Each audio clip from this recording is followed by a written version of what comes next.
오늘 나스닥이 세게 빠지고 있습니다. 장 초반에 밑으로 세게 밀렸다가 그죠? 반등했는데 반등 시도를 실패하고 계속 세게 내려가고 있거든요. 지금 최근 조금 반등했었는데 반등했다 약간 아래로 좀 내려가고 있어요. 지금 아직도 한 30분 40분 남았거든요. 장 끝나려면. 최근 추세를 보면은 미국 장이 좀 약하더라도 아시아나 유럽 장에서 뭔가 이렇게 상황을 좀 되돌리나라고 하는 상황이 보이다가도 다시 미국으로 넘어가면 아래로 세게, 그러니까 장의 흐름이 약해지는 패턴을 계속 보이고 있거든요. 이 장의 흐름을 끊는 거는 미국에서 끊어야 될 것 같고, 다른 시장에서는 잘 안 끊어질 것 같습니다. 미국이 중단되는지를 좀 봐야 될 것 같고, 이게 어느 정도 내려갈지, 이게 추세적으로 계속 내려갈지, 제가 이제 제롬 파월 연준의장 얘기도 드렸고, 다음 주도 주식시장 좀 봐야 된다는 얘기를 드렸었는데, 어디까지 내려갈지 예측하기는 좀 쉽지 않은 상황이에요. 이게 캔들 차트가 S&P 500 지수고, 이게 나스닥인데, 나스닥은 왼쪽 축이고요. S&P 500 지수는 오른쪽 축입니다. 나스닥은 여기 주요 지지선 직전의 저점을 뚫고 밑으로 내려왔고, 이 직전의 저점 가이드라인 그려보면 이 이전에 있었던 고점하고 이 저점하고 지금 건드려져서 지지선을 형성했었거든요. 근데 이거 깨지고 다음번 지지선은 여기가 되지 않을까 생각하게 됩니다. 나스닥으로 보면 한 13,000 정도 13,000 정도 되는 것 같고요. S&P 500 지수는 여기는 깨졌는데 다음번 터치라인은 여기거든요. 그래서 생각보다는 나스닥이 깨지는 것보다는 상대적으로 훨씬 더 덜 깨지고 있습니다. 이거는 지지선으로 그냥 보는 것 뿐이고, 얘가 어느 정도까지 내려갈지, 중간에 쉬었다 다시 내려갈지 이런 것들은 지금은 예측이 전혀 불가능한 상황입니다.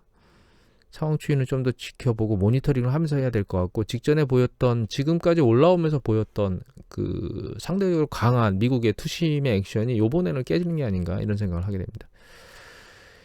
그리고 이거 파인비즈 안에 있는 데이터인데요. 이거는 하루 증감률이거든요. 이거 다시 한번 볼까요? 잠깐만요. 네, 원데이 증감률인데, 여기 보시면 좀 전에 봤던 건 제가 한참 전에 한 2-30분 전에 보고 있던 거고, 이거 지금 보고 있는 거거든요. 이것 또한 보시면 뭐 마이크로소프트나 애플이 이렇게 이 정도밖에 안 내려갔는데, 보면 아마존이 5%, 테슬라 5% 빠졌죠. 그 다음에 여기 보면 디즈니는 7% 빠졌고요. 넷플릭스는 23% 빠졌습니다.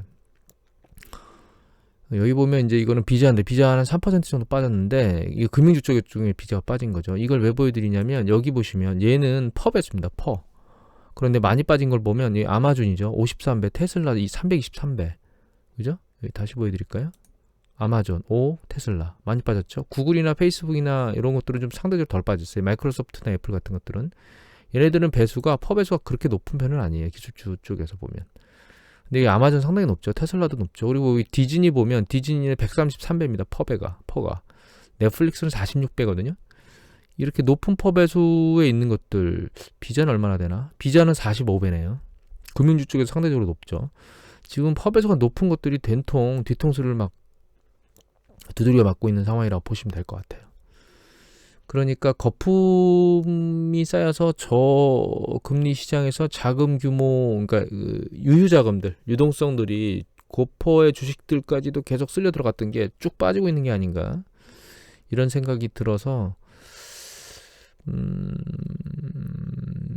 이제는 우리가 코로나 팬데믹 이후로 봐왔던 용인했던 고퍼들이 완전히 손바닥 뒤집혀지는 게 아닌가, 그런 주식들이 붕괴되는 게 아닌가 이런 생각을 하게 됩니다.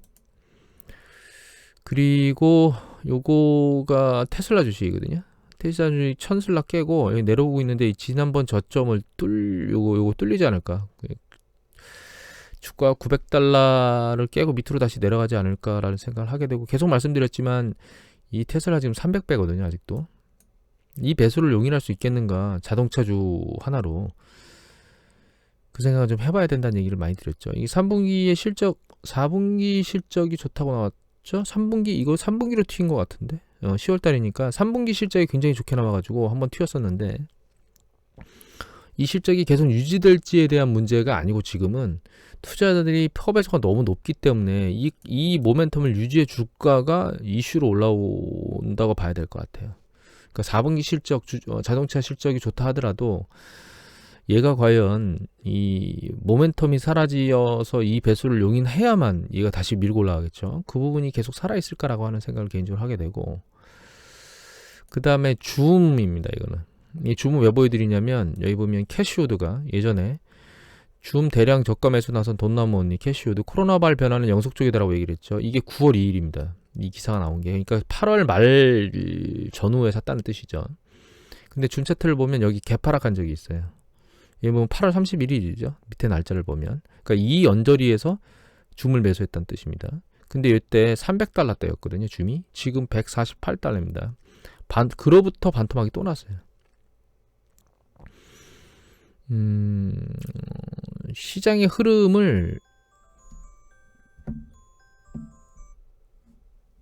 그 아크펀드가 시장의 흐름, 그러니까 여기서 대량으로 뭔가를 매집해가지고 모멘텀이 작동돼서 그게 폭발적으로 이익을 낸 건 맞거든요. 근데 여기서 발생한 그 꿈같은 시기를 아직까지도 캐시우도 나무언니, 돈나무언니께서 버리질 않으셔가지고 다 까먹고 있는 상황입니다. 이게 모멘텀에 대한 개념을 명확히 이해하지 못하면, 그러니까 캐시우드 같은 대규모 펀드를 운영하는, 자금을 운영하는 사람조차도 모멘텀이라고 하는 개념을 제대로 이해하지 못하고 있다는 뜻입니다. 사실은. 또 한 가지 더 위험한 거는, 이 아크펀드가 보시면 이 떨어지고 있는데도 물량이 막 폭증하고 있어요. 물론 떨어질 때 물량이 폭증하는 건 맞지만, 문제는 얘가 좀 잠잠해져야만 이게 하락세가 멈출 건데 잠잠해지질 않고 있다는 겁니다. 여하튼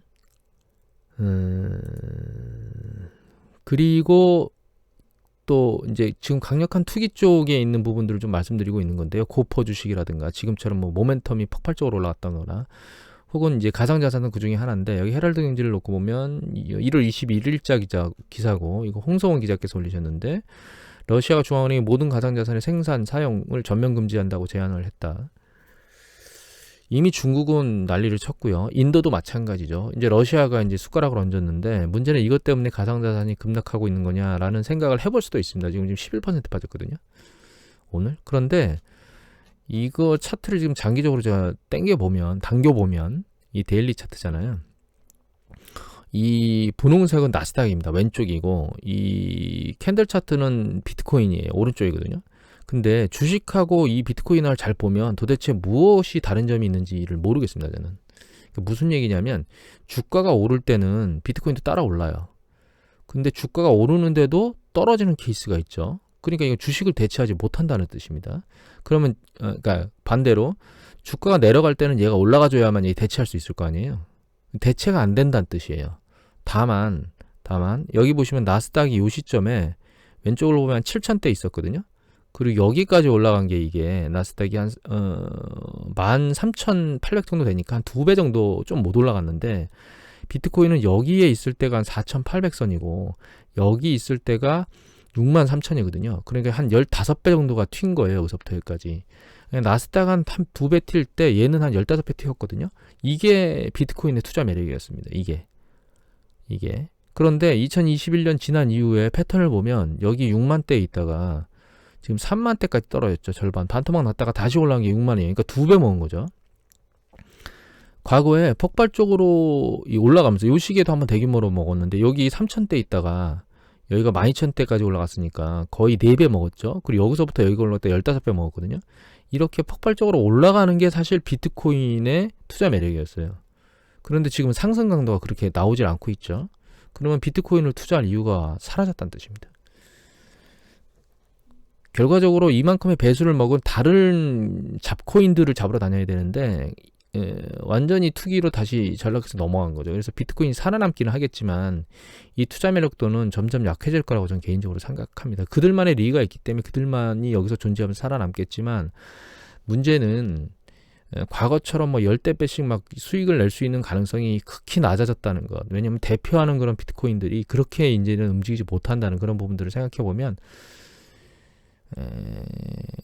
이게 투기 세력? 중요한 거는 이런 것들을 정부에서 권장하도록 만든다는 거예요. 이건 이재명도 마찬가지고 윤석열도 마찬가지고 이 대선 후보들이 쓸데없는 짓거리를 하고 있다라는 생각이 들게 만드는 그렇게 좀 생각이 듭니다. 여하튼 이 표 때문에 젊은이들을 그 좋지 않은 자산으로 내모는 잘못된 투자 행위의 심리를 적용시키는 그런 아주 악한 일을 하고 있다, 이런 생각이 듭니다. 개인적으로. 마지막으로 이 부분인데요. 드디어 여러분들 그랜섬이란 이분은 유명하신 분입니다. 제레미 그랜섬. 예전에도 한번 잠깐 보여드렸는데 이분이 드디어 그 공포심리를 시장에 쏘아 올렸거든요. 이게 1월 21일자고 뉴즈원 기사인데 이건 누가 올리셨냐면 박형기 기자께서 올리셨습니다. 이분이 뭐라 말씀하셨느냐. 위험자산 매도 시작일 뿐이고 매우 고통스러울 거다라고 얘기를 했고요. 밑에 보면 뭐라고 돼 있느냐. 이분이 2000년대 닷컴 버블하고 2008년도 서브프라임 모기지 사태를 모두 예측한 분이에요. 물론 뭐 이때 이분뿐만 아니라 다른 분들도 예측한 사람이 있을 겁니다. 근데 이분은 이제 대외적으로 알려져 있으니까 많이 알려진 거고. 근데 다만 문제는 여기 보시면 위험자산의 매도는 이제 시작일 뿐이고 그 과정이 매우 고통스러울 것이다 라고 말하는데, 또 한 가지는 버블 붕괴 후유증이 일본의 이중자산 버블 붕괴에 맞먹을 것이라고 경고했죠. 일본은 주식도 폭락하고 부동산도 폭락했거든요. 굉장히 오랜 기간 동안. 그러니까 이게 뭐 반토막이고 뭐고, 여기 보면 현재 4,481을 기록하고 있는데 거의 반토막이 난다는 2,500까지 내려가니까 이 얘기를 하고 있는데 이게 과연 가능할 거냐? 가능할 수도 있습니다. 이 얘기는 누차 말씀드리지만 어디까지 내려갈지는 사실 예측하기가 좀 불가능해요. 다만 실현 가능성이 있느냐는 좀 다른 문제입니다. 예를 들면 이미 말씀드렸지만 IT 버블이라고 생각을 해보면 IT 버블은 여기 장기간 일정 수준의 투자를 계속, 이게 증가율입니다. 전년 동기 대비 증가율.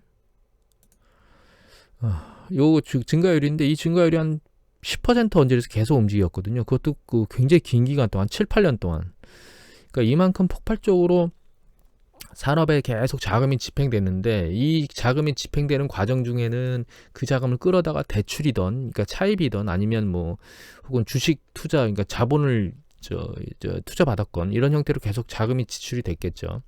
그런데 이 산업이 계속 돌려면 그런 과정 중에서 매출이 일어나고 그 매출이 또 다른 투자로 연계되는 과정이 이제 진행돼야 되거든요.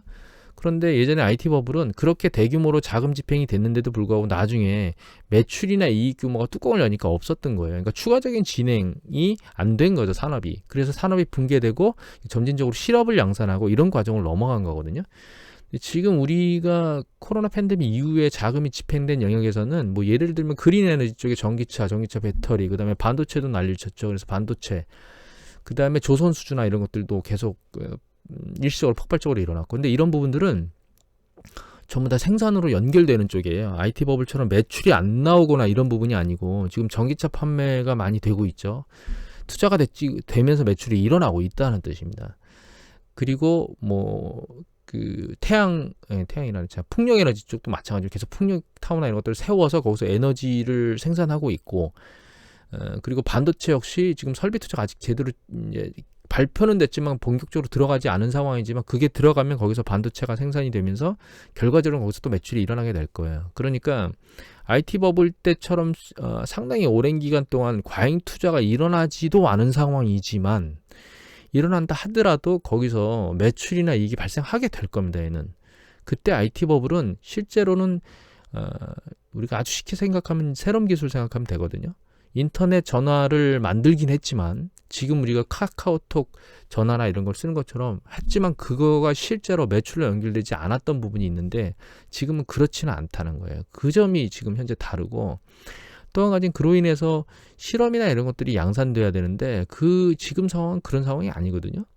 그러니까 요걸 보여드릴까요? 이거네.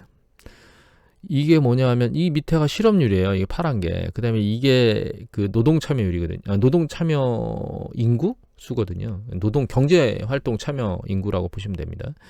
그런데 이 경제 활동 참여 인구가 올라간다는 얘기는 그 실업자나 그러니까 고용된 사람이나 아니면 실업된 사람이나 두 가지, 그러니까 내가 경제 활동을 하겠다라고 하는 사람들이 늘어난다는 뜻이에요. 그러면 모두 다 취업이 됐다는 뜻은 아니고 이 인구들 중에 일부는 취업돼 있고 일부는 실업 상태인 거거든요. 근데 그 상황에서 이 실업률이 내려간다는 뜻은 경제 활동 인구가 늘어나는데 그 중에 고용된 사람의 숫자가 늘어난다는 뜻입니다. 그러니까 실업이 양산되지 않고 있다는 뜻입니다. 그러니까 지금 경제 상황이 그렇게 나쁘지 않다는 뜻이에요. 두 번째로는 이건데, 이거는 뭐냐면 대규모 해고, 잡컷이라 해서 대량 해고가 일어나는 패턴을 보여주는 거거든요. 근데 IT 버블 때는 IT 버블 조금 후반부부터 대량 해고가 폭발적으로 일어나기 시작했습니다. 여기 보시면 여기 좀 지나서 이때 2001년도 1월달 2001년도 들어서 폭증하기 시작했고, 그러니까 대량 해고가 좀 늦게 일어났고요. 글로벌 금융위기 때는 여기 보시면 2008년도 1월, 이게 8월이거든요. 8월, 그러니까 1월 좀 지나고 나서부터 대량 해고들이 막 폭증했어요. 지금 여기 보시면 아주 미비한 상태로 바닥으로 움직이고 있고 대량 해고의 조짐이 아예 없는 상황이에요. 그러니까 결과적으로 IT 버블 붕괴 때의 상황하고 완전히 다르다는 겁니다. 일단 대규모로 자금 집행도 투자 집행도 아직 안 됐고, 그게 집행된다 하더라도 거기서 매출이나 이런 것들이 발생할 거기 때문에 IT 버블처럼 그 과잉 투자에 허송세월을 보내는 패턴은 아니다. 그리고 실업 쪽에서도 이미 경제활동 인구가 계속 늘어나고 있는 과정에 그 중에 고용되는 숫자들이 늘어나고 있기 때문에 미국 경제 문제가 없다, 이렇게 보시면 됩니다. 그리고 대량의 조짐도 아예 조짐이 보이지 않고 있다, 이렇게 생각하시면 되고요. 또 한 가지, 그러면 글로벌 금융위기에 대한 얘기를 할 수 있거든요. 근데 글로벌 금융위기는 부동산 쪽에서 문제를 야기했잖아요. 근데 현재 미국의 부동산 추세를 놓고 보면 아직 가격 추세가 위로 올라가고 있고, 또 한 가지는 글로벌 금융위기 때는 여기 보시면 가격이 많이 올랐다가 글자를 지우고 왔습니다. 가격이 쭉 뻗었는데 그 시기에 경기가 확장하면서 요 초록색이 뭐냐 하면 여기에 30년 모기지, 그러니까 주택 모기지 채권, 주택 모기지 금리예요. 금리가 쭉 위로 올라왔죠. 그러면서 주가가 그러면서 부동산도 조정을 받고 내려오면서 충격을 받았어요. 그러니까 결과적으로 지금은 모기지가 여기 있는데 그때보다 금리 수준이 훨씬 낮은 상황입니다. 가격도 아직 안 빠지고 있어요. 또 한 가지 이미 보여드렸지만 부채를 상환할 수 있는 능력, 여기 보시면 FOR하고 DSR 두 가지가 있다그랬죠. FOR이 훨씬 더 큰 개념입니다. 근데 이 상황도 2000년도 중반, 여기 2007년도 보면 18배까지 올라갔었는데 지금 현재 상황은 여기 18배, 9배, 3배입니다. 이게 18배, 9배, 3배예요. 그러니까 훨씬 낮은 수준이기 때문에 모기지를 상환할 수 있는 여력이 충분합니다. 지금 미국 가계가. 그러니까 이거는 글로벌 금융위기가 당장 터질 일이 아니라는 거죠. 그럼 IT 버블도 당장 터지지 않고 글로벌 금융위기도 당장 터지지 않을 거며, 일본 사례를 예를 들었거든요. 일본 사례는 이거 이 차트를 보여드릴게요. 이거 제가 교육교재로 쓰는 것 중에 한 차트인데, 이게 뭐냐면 일본이 1990년 4월 달에 부동산 융자 총량 규제라고 해서, 이건 뭐냐 하면 뭐 예를 들면 1인당 대출 받을 수 있는 한도는 얼마야 라고 하는 규모를 확 줄여버리는 거예요. 그런데 이 제도를 도입하면서 그 상업지하고 주택지하고 둘 다 붕괴됐거든요. 그리고 이게 붕괴되면서 주식시장도 마치 맞물려서 붕괴됐습니다. 이런 현상이 왜 일어나는지는 뭐 설명은 여기서는 부동산 시장이 아니니까 드리지 않고, 근데 문제는 미국은 이런 정책을 펴지 않는다는 거예요. 그러니까 주택시장에서 강압적으로 무엇인가 정책적인 액션을 취해서 대출을 쥐어 짠다거나 이런 정책은 현재 나와 있지 않습니다. 그러면 일본처럼 붕괴될 수가 없다는 뜻입니다. 가격 조정이 일어날 수는 있지만. 그러면 이분이 말하신 것 중에 맞는 게 없어요. 맞는 게 현재. 또 한 가지, 채권 시장에서도 뭐 여기 보면 채권에도 많은 거품이 껴 있거든요. 그래서 이 채권 시장에도 문제가 야기될 수 있긴 한데, 채권 시장은 이 차트를 보면 느낌이 옵니다. 이 채권 차트거든요. 이 차트는 뭐냐면 이 빨간 거는 2년 국채예요. 빨간 게. 네, 요 파란 거 있죠. 요 파란 거는 트리플 C 이하에 있는 하이힐드 채권의 그 수익률을 지수화해 놓은 겁니다. 인덱스화. 그다음에 이 초록색은 뭐냐? WB 이하에 있는 하이힐드 채권의 수익률을 지수화해 놓은 거를 국채 수익률에 하고의 스프레드를 만들어 놓은 게 초록색이에요. 그래서 일단 초록색을 빼고 파란색을 보면 여기 보십시오. 파란 거와 빨간 거. 여기 보면 국채 2년은 쭉 급격히 내려오고 있고 얘는 들리고 있죠. 그러니까 안전한 채권 매수는 늘어나고 있고 매도는 강화되고 있다는 겁니다. 그러니까 가격하고 수익은 반대이기 때문에. 최근 추세를 보면, 자, 이 들려 올라가면 위험하다는 거죠. 얘가 잘 보시면 파란 채권 있죠. 하이드 채권의 가격이 이렇게 위로 텅텅 들려 올라가면 위험하다는 뜻이에요. 근데 최근에 들려 올라가고 있잖아요. 이렇게. 그럼 이게 위험한 거냐? 그렇지 않다는 걸 뭘 알 수 있냐면, 최근 추세를 보면, 자, 얘 들려 올라가고 있죠. 이렇게. 얘도 들려 올라가고 있잖아요. 근데 둘 다 들려 올라가고 있고, 이 둘 다 들려 올라가고 있는 스프레드가 이 초록색이거든요. 이 연두색. 얘가 옆으로 이렇게 흐르고 있다는 얘기는 이 올라가는 강도가 똑같다는 뜻입니다. 그러니까 결과적으로 시장에 있는 금리가 올라가기 때문에 둘 다 올라가는 거지, 신용 위험이나 이런 것들 때문에 투매로 인해서 하이힐드 채권의 가격이 폭락해서 올라가는 게 아니라는 뜻입니다. 결과적으로 현재 채권 시장은 안정화되어 있습니다. 주식의 대규모 폭락이 발생할 때는 반드시 하이힐드 채권에서 반응을 하거든요. 근데 지금 하이힐드 채권의 스프레드에서 반응을 합니다. 이 연두색을 보면. 그러니까 하이힐드 스프레드가 이렇게 안정화되어 있다는 뜻은 주식시장만 혼자 난리치고 있다, 이런 뜻입니다. 현재 결과적으로는.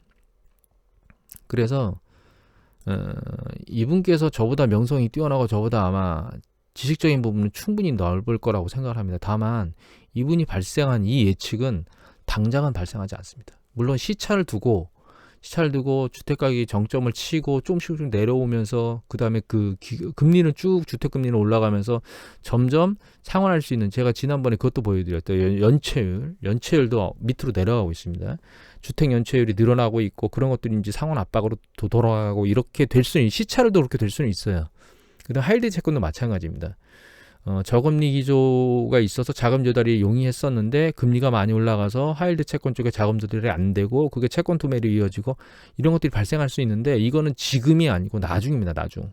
그러니까 이분이 생각하는 이 요건은 지금 생각하는 게 아니고 일어날 게 아니고 점진적으로 모니터링을 계속 해야 될 대상입니다. 그래서 제가 가끔 하이힐드 채권이나 부동산 얘기를 해드리는 건데, 그거는 모니터링 대상이지 현재 이 일이 바로 당장 현재 주식 붕괴 시점에 동시에 발생할 수 있는 일이 아니라는 거예요. 또 한 가지 아셔야 될 거는, 경기가 리세션에 빠지지 않는 상황에서는 주식시장이 반토막이 나질 않습니다. 근데 지금은 리세션이 발생할 수 있는 가능성으로 보이는 게 현재 존재하지는 않습니다. 사실 오미크론이 폭발적으로 만들어져서 지난번처럼 전면 락다운을 하지 않는 이상, 근데 그런 걸 할 리가 없습니다. 지금 정부에서. 결과적으로. 그리고 락다운을 한다 하더라도 어떤 형태로든, 우리가 예전에는 아예 우리나라는 그렇지만 외국 같은 경우에는 배달 문화가 아예 없었잖아요. 근데 지금 배달 문화가 완전히 정착을 하게 됐죠. 인터넷 쇼핑이나 이런 것들도 완전히 만연하고 있고, 배송이나 이런 것들, 물론 배송이나 이런 것들이 문제가 있긴 하지만 경제 활동이 느려지는 거는 있지만 아예 중단되는 상황은 발생할 수 없다는 거예요.